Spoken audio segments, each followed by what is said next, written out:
We are rolling.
Greetings everyone and welcome to East Hampton Media.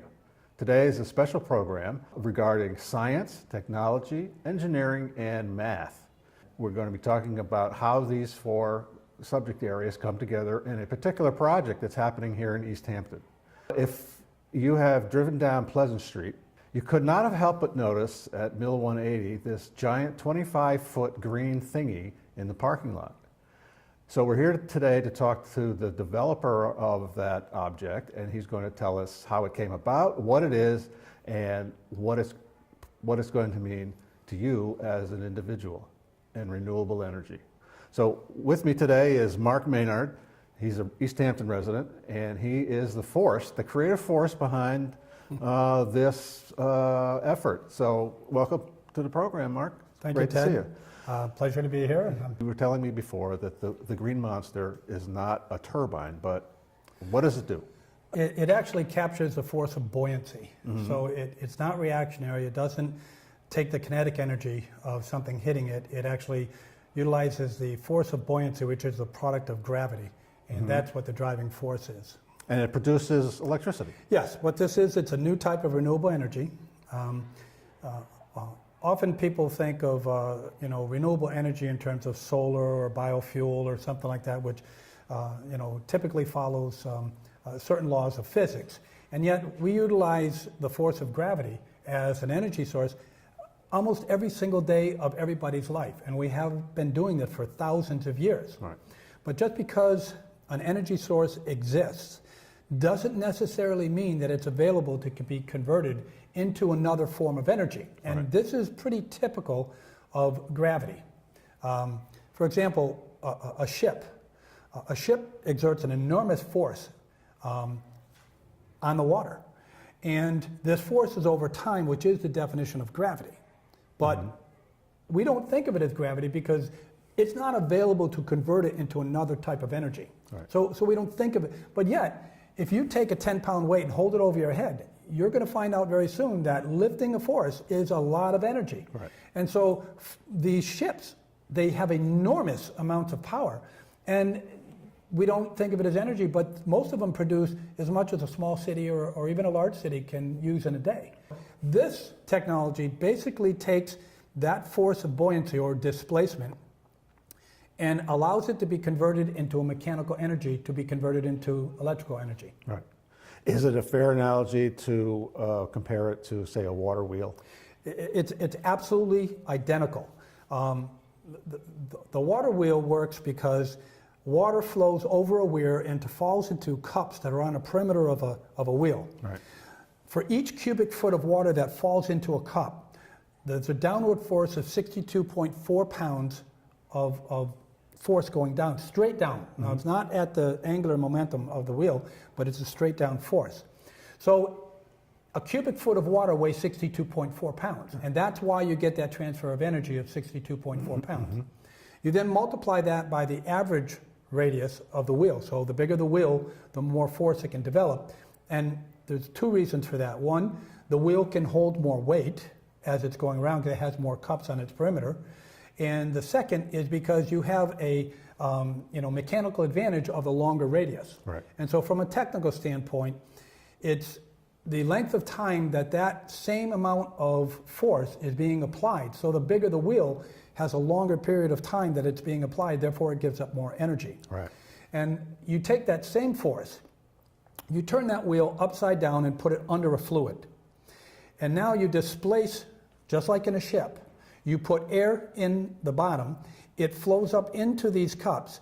The cups displace the fluid that's inside the cup, and it creates for each cubic foot of water, a 62.4 pound upward force. Mm-hmm. And all the rest of the dynamics are exactly the same as a water wheel.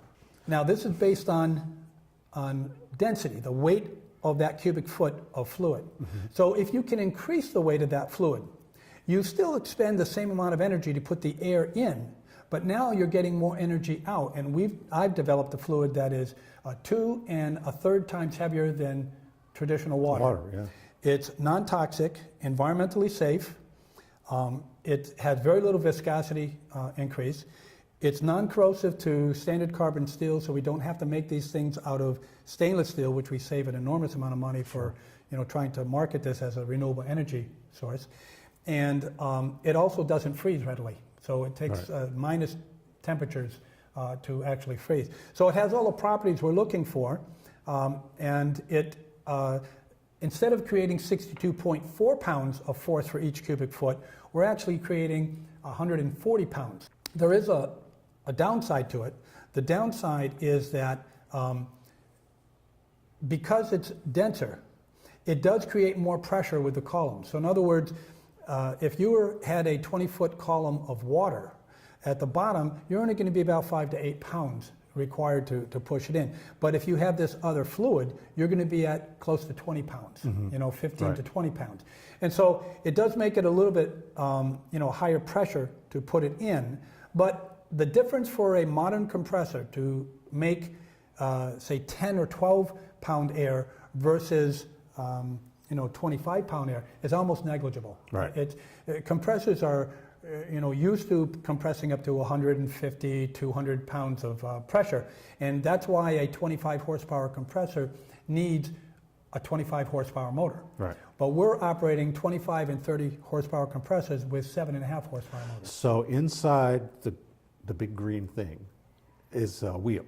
Yes, it looks just like a water wheel, except And it's the up upside fluid down. goes up. Is that what you're saying? The air is pumped into the bottom through an aperture, and it bubbles up, or it's actually shot into the cups that capture the air, and that displaces the fluid, and that is what makes the wheel turn around. Yeah. So it produces more energy than you're putting into it, because the compressor needs a certain amount of power to run it, but it's pushing out more in terms of usable energy that can get fed into the grid. Absolutely. Sounds very simple.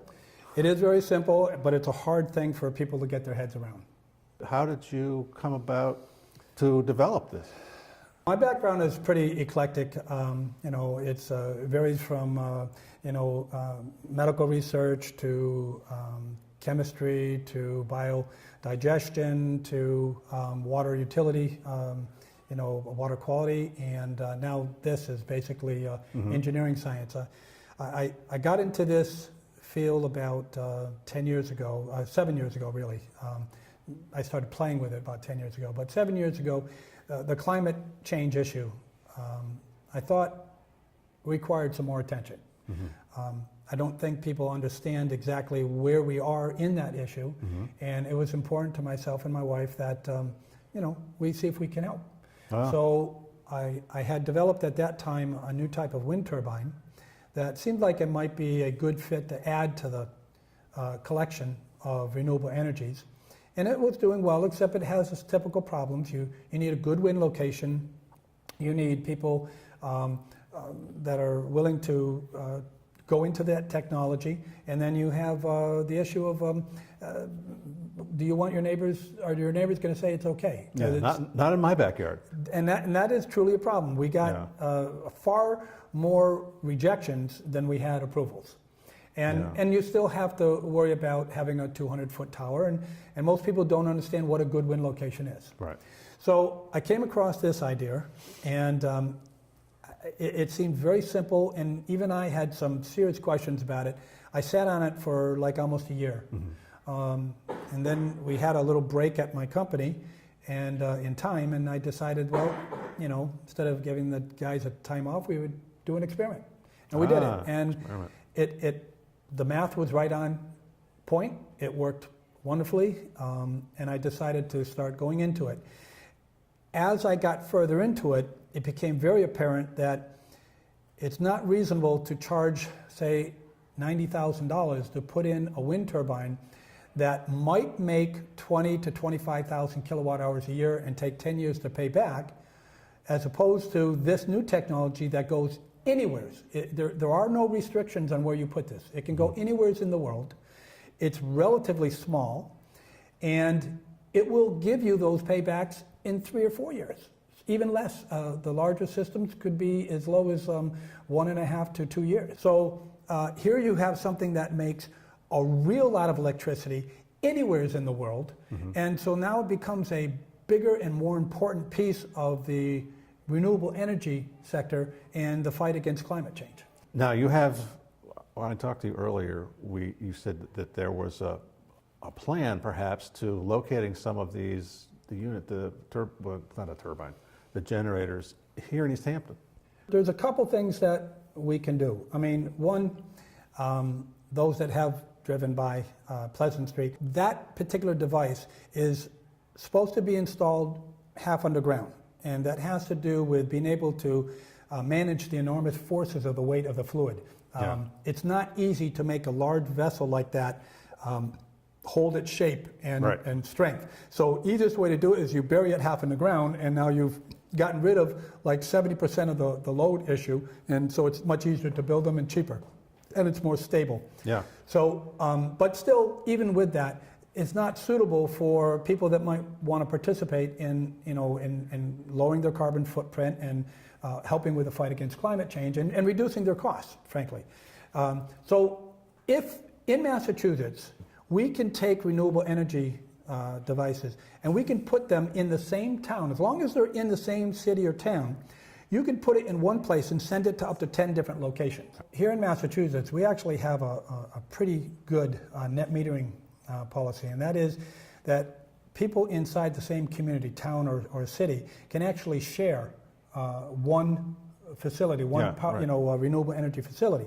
And so a person, 3 people might get together and buy a device, a solar, wind, or this new device, and you might have someone, Susie might be in an apartment, Jack's got a piece of land that they can put it on, and Bob over here has a small piece of land, but they're all trying to reduce their carbon footprint and fight climate change and do their part, so they can share it. And they get all the benefits. They all get tax credits. They all get, the energy sent to their meter through net metering. So there's no, you don't have to put in special wires or anything like that. You just follow the process for net metering in Massachusetts, and you can do this distributed type of renewable energy. And so it makes it, very comfortable. So this device is not something that's going to go into every place. No. So you can share it in that way. Or the other thing is that as a community or a company or some other entrepreneur, we can actually locate these in some of these old mills. Right. Now, it takes a lot of money to upgrade an old mill to make it into apartments or shopping centers and places of business. And now, these are industrial pieces of equipment. They don't care if the walls are real pretty. They just want it to be the weather outside, so a modest insulation and windows and a good lighting and a good electrical system. But other than that, you can almost take an old mill as it is and start putting these devices in and using that as a location to put these out for people that want to purchase them but don't want to put it in their backyard. What about zoning? In zoning, these should not have any issue unless you start getting into much larger units. This should be no different than putting in a shed. They occupy about the same area of a shed or a garage. They're not high, they don't exceed height limits. They're very, very heavy, but so isn't concrete. So there is nothing in the zoning issues or the building codes that say this can't go into virtually any backyard or building or something like that. You would need to pull a permit to install it and build it, just like if you built a garage or a shed. Yeah. And you would need to pull an electrical permit, just like if you were going to put in a new electrical system in your house. This particular system, and most systems, really become very expensive if you try to do standalone, and it's not really reasonable. The more reasonable is to say connected to the grid, and your renewable energy may not be technically used at your location. It could be used at your neighbors or something like that, but it's still doing its part in reducing the carbon footprint. Right. And then when you do need that energy that you put on the grid, it can come back to you. Right. And so it kind of acts like a battery without buying the batteries. So it's better for the environment, it's a lot cheaper, a lot easier, and much more functional, because you might produce enough electricity to operate your household, but you won't produce enough electricity at any given time. For example, if you had an electric dryer, a stove, an electric stove, and electric heat, and they all went on at the same time, you're going to use 5-10 times more power than you're producing. Right. And so the grid will take up that slack. And so when you put extra on there, it holds it in like a cache, and if you need it, you can pull it back out. Yeah. Now, you said that one of these units will power up to 4, basically the demands of 4 households. Yeah, it all I think depends that's on what you're doing with it. Yeah, right. Our smaller unit will produce about 50,000 kilowatt hours a year. There's a smaller unit. I was going to ask you.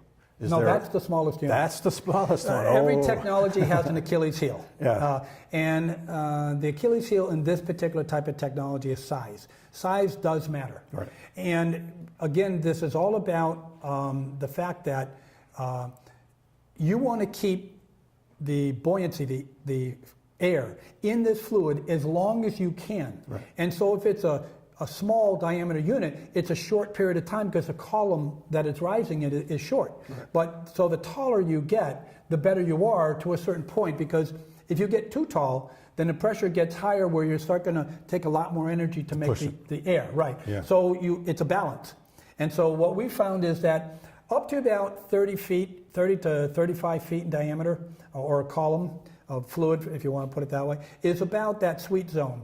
Now, when we first started doing this, I modified a standard two-step compressor into a single-stage compressor, and we got large volumes of air for modest amounts of electricity. Mm-hmm.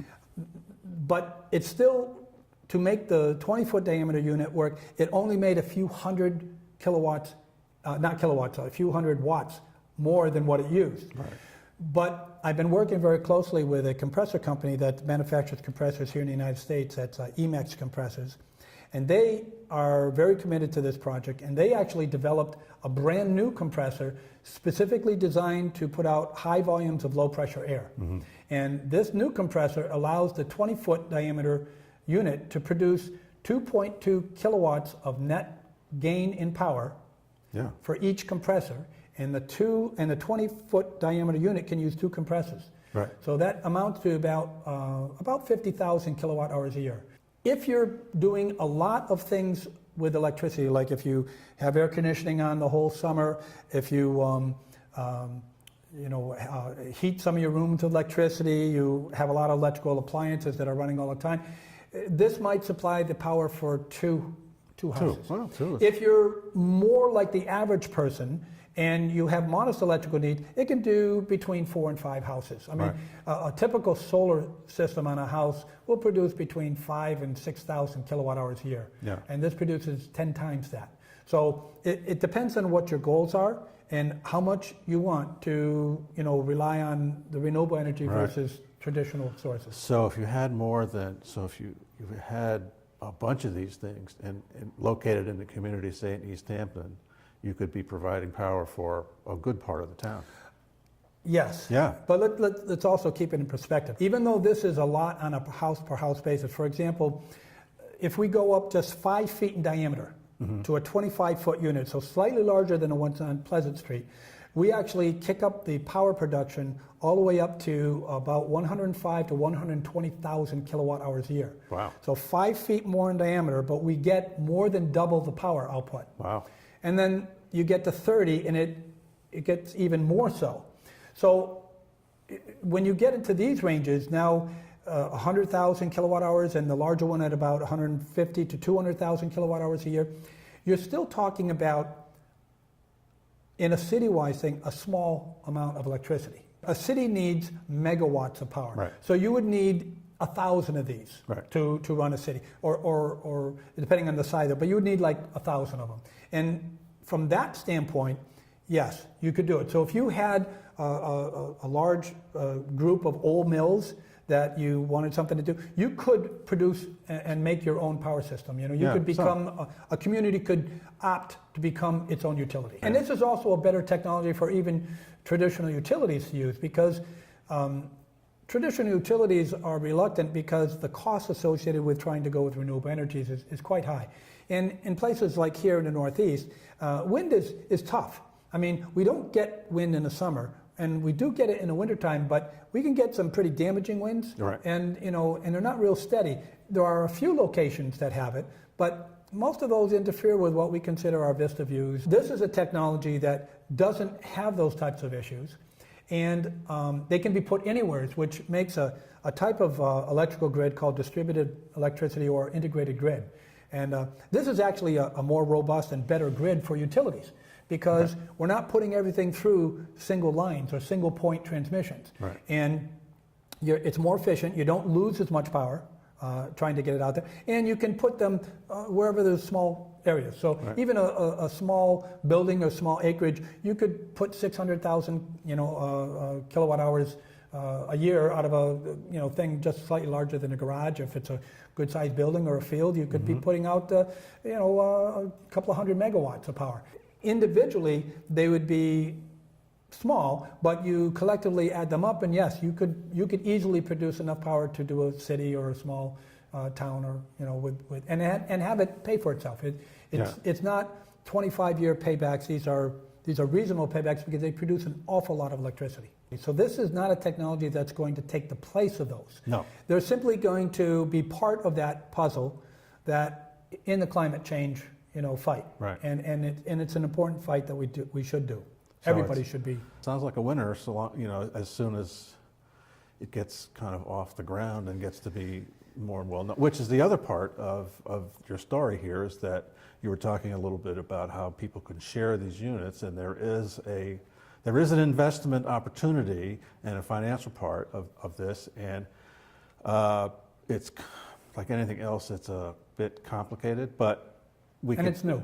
And it's new, and we could do it in a nutshell, how it is that a person or a group of people can share the cost of this. First of all, new technologies are always difficult. I mean, if you statistically look at people that adopt new technologies, you're really only talking 1 or 2% of the random population. Right.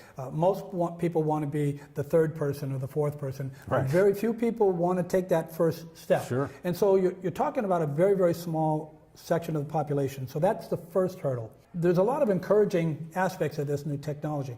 There are no technologies that I'm aware of that have very fast paybacks like this. Right. And it's not because this produces an enormous amount of power at any given time. It's because it produces that small amount of power all the time. It never stops. In the wind, it's only when the wind is blowing, and only when it's blowing sufficiently. Right. In solar, it's only when the sun is shining. Yeah. And shining sufficiently. So this is a technology that doesn't care about those things, so it just kind of putts along like the tortoise and the hare. This is the tortoise. It just makes a small amount of power continuously, and that adds up, and that's why we use Sure. the grid. So a person can take this aspect of it, because one of the knocks about renewable energy, they're not on demand. They give you the power when they can, Right. not when you need it. And so having a technology here that can actually give you power whenever you need it, Consistently. and you can count on it. It's Yeah. not something that you can say, well, if it's sunny, I might get enough, or if it's windy, I could get enough. It's that, okay, I know that this is going to produce X amount of power, and that's how much I need each day. Right. And so you can count it. So that has a technical advantage in this technology. It also, because it makes it continuously, it adds up to a lot of power. So if a group of people want to do this and they share it, they share the amount of electricity, which is substantial. It's not a small piece of electricity. and they also share the cost. The cost of the unit. The cost of the unit, sure. I mean, they're not cheap. And so if you, the biggest problem with a lot of these technologies is that, well, it takes an awful lot of financial commitment to get into them. Yeah. And this has been a problem. Yeah. A lot of the people that are really concerned about this and that impacts them personally are those on the lower economic scale. Right. And they don't have the resources to take $60,000 or $100,000 and put down. So you want to do this as a community benefit, share it. It's more power than you need. Right. So get a group of you together, invest in the technology, it saves you money, it's good for the environment, And it's a win-win. first question is, for that unit that we see there over there on Pleasant Street, how much would that cost me? It depends on what your goals are. Yeah. And of course, that's important to all of us to decide what is it that matters to me and where do I want to be. So if your goals are just to do your part, then the smaller unit is a perfect unit. And you could do that with a split with 2 to 4 people. And that investment's about $85,000 installed if you don't have a place to put it. So in other words, if we have to build a shed in order to install it, because this really is not a device that can be outside. It's got to be inside a building of some sort. Protected from the weather. Yeah, because large vessels like this don't like the sun on one side of them and not the Shadow other side. on the other, yeah. Yeah, so you want to try to keep this as stable environment as possible. Even the 20-foot unit weighs almost 90,000 pounds. Yeah. So it's you have to treat it with respect, and so you put it in an environment that it's going to be very stable. Right. So it would be about an $85,000 investment, and if you shared it with 4 people, you would get probably about 15 to 20, let's say 15,000 kilowatt hours a year. And your investment would be somewhere in the neighborhood of around $20,000 to $25,000, or $26,000. Which is similar to solar. It's very similar to solar. Your investment in solar is $20,000 to $25,000, and depending on your location and everything, you're going to get somewhere in the neighborhood between 5 and say 6,000 kilowatt hours a year. Right. So this is going to give you about 15,000 kilowatt hours a year for roughly the same investment. So it takes care of your power needs annually. Well, it takes care of your electrical power needs. Right. And then, so your electrical power needs are taken care of, and then you have power to sell back. Yes. So you're making, you can make an income, and you're also eligible for what are called RECs. Renewable energy credits are things that are set up. Some of them are subsidized in the case of SRECs for solar in Massachusetts, but that's actually part of your electric bill. So that's artificially high to encourage people to buy solar. This relies on the volunteer RECs. So like if Hilton says that they're offering a green room and they use green, they don't necessarily have to have solar panels on their building. What they do is they go out and they buy the renewable energy credits, and then they have the right now to say that they're using, because they're subsidizing the people that do own the renewable energy systems. And so it's a pretty good system of give and take. If you were of that mind, you're going to make a little bit of an income from the RECs, which are really only a quarter of what SRECs are. So they're much lower than SRECs. And you're also going to make some, if you do have excess electricity and you sell it to a neighbor in what is called a private purchase agreement or private power agreement, you can maybe make an extra $500,000 or $2,000 there, depending on how much you sell. Yeah, sure. And now that's the small unit. So if you go to the next size up, it would be an additional $10,000 to $15,000. So it's a modest increase. It's a little bit larger, but it's now going to produce more than double what the small one does. Right. So now if the same people do it, you've gone up to maybe only another $5,000 investment, but you now have enough to run your house 100% if you want. Yeah. Every person is going to be making 30 to 32,000 kilowatt hours a year after you split it, and everybody is also entitled to federal tax credits, 30%, and so you're still going to make all of those things that you want to get back from your investment, but you don't have to have it on your property. Right. As long as one person in that group has that location, you can all share it. Right. and share the cost. And whatever income you make, there is that choice you can make. You can either take the income and spend it, or you can take that income and reinvest it in another unit. It's That's kind the of tricky possibility. because I'm not an investment And we're not going to consultant. get into it that deeply, But this is unique in the fact that if you do this, because this has a very short payback, it is actually a reasonable expectation that if you bought one solely for the purpose of making an income, right. In the case of the 25-footer, you're talking of an income of about $30,000 a year.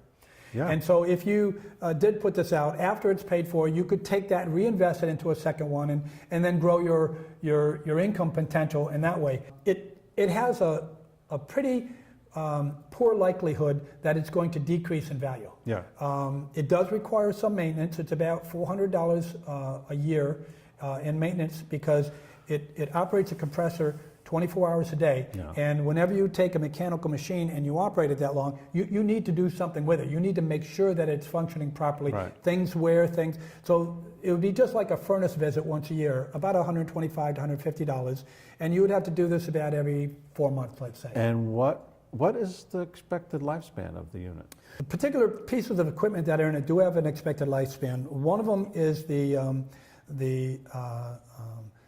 compressor. The compressors will last about 10 years. Mm-hmm. And to replace a compressor is going to cost you about $3,000. Yeah. So there are two compressors on this. So in a life expectancy of, say, 20 years, now we from an honest standpoint, we're not sure how long these will last. Right. The fluid in there has a mild abrasive characteristic, probably somewhere around a neighborhood of polishing compound for your car. Oh.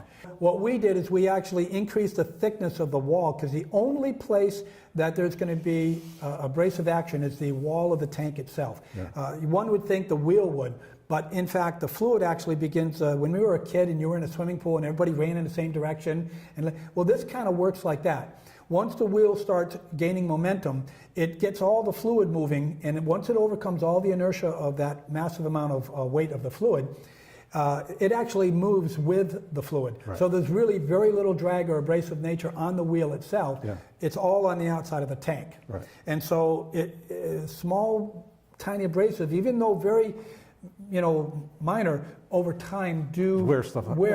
And so we actually increase the thickness of this, the wall of the tank.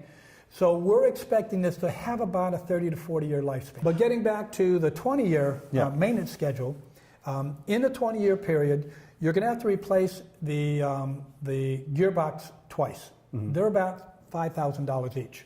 Right. Okay, so there's about $10,000 worth of value there. You're going to have to replace the inverters once. They're about $1,600 to $1,700 each.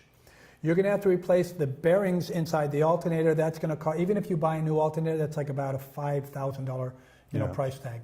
Last thing that you're going to have to replace on that is the bearings, and they're a couple of $100, and they have typically 25-year lifespans. That these things only turn at 3 RPM, so we're not quite sure how long they're going to. They might be 40 years. Well, we don't know that because there are some situations where things that move slowly don't have the same lifespans as things that move a little bit faster. Yeah. So we don't know.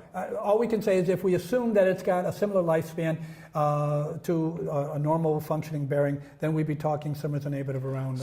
So kind of what we have in scale is that if you own an automobile, there are certain maintenance costs of owning this automobile per year. So if you own something like this, it's going to cost you about $1,000 a year over a 20-year span. Right. So in a way, it's actually economical. If you're making $30,000 each year and you're spending $1,000 over time in maintenance, right? You have a net gain of now. Plus, you have your cost. So you have to also apply some of that money into the cost. Right. So if you put it over a 20-year lifespan and it's costing you $100,000, then you're going to have to put another $4,000 towards that cost. So roughly $5,000 a year to purchase it, a net gain of between $30,000 and $35,000. Yeah. So you not a net gain, but a gross gain, and your net gain would be somewhere in the neighborhood of $28,000 to $30,000. So that's the income and the financial part in a nutshell. It's the, If your electric rates Yeah. are similar to this area. Yeah. So if a person is interested in this, there's more information to have, and it's like any financial decision to make. There's a lot of information that's there that you have to consider, and that's best left to those people who are versed in professionals. professional financial people or bankers or that kind of thing. Mark's got all the information, and we're going to direct anyone's interest to him so that he can give you the full Monty on that end of it. Have you gotten any purchasers yet? We actually just got one that's going to be good. going into Northampton. It's actually going to take the unit that's on Pleasant Street. Uh-huh. And we have another potential in East Longmeadow. Wow, That good. is possible to do. And then again, once the first few get out there, I think it'll be more comfortable for people to take Right. that advantage. Plus, we're looking at certain financial institutions that once the technology is demonstrated at full power, they'd be willing to give a loan to an average person. So a person might only be able to put, say, 5% down, put the rest over time, Yeah. and now they're not coming up with that big chunk of change. And It's like a mortgage. just like a mortgage, except it's only going to last, 3 what a years. car. It'll be like a car Yeah. financing. You're going to pay a certain amount a month for like 3 or 4 years, and then be done with it. Yeah, great. Well, that's great. I'd like to have several of each size unit Yeah. in field trials. Right. Of course, it takes a particular type of person that are willing to take this. It is a chance. It is a new technology, and they're not easy to accept that risk. But we'd like to try to have several of these out there. And, once we get this body of evidence coming in, Right. Absolutely. East Hampton could be the center of hopefully a pretty big revolution in industry. Once again, we'll be the center of the world in terms of industry and technology.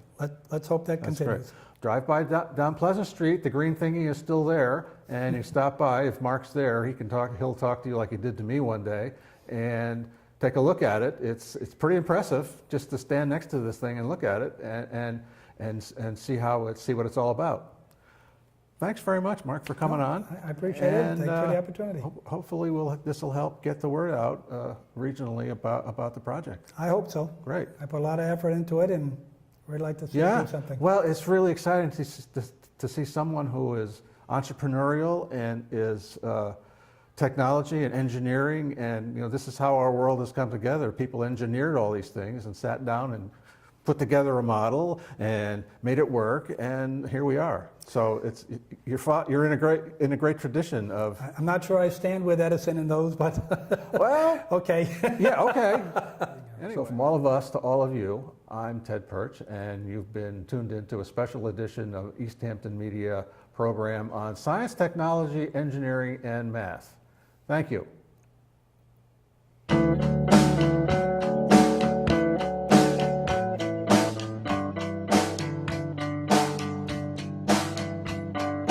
Open your eyes, here comes a bigger part.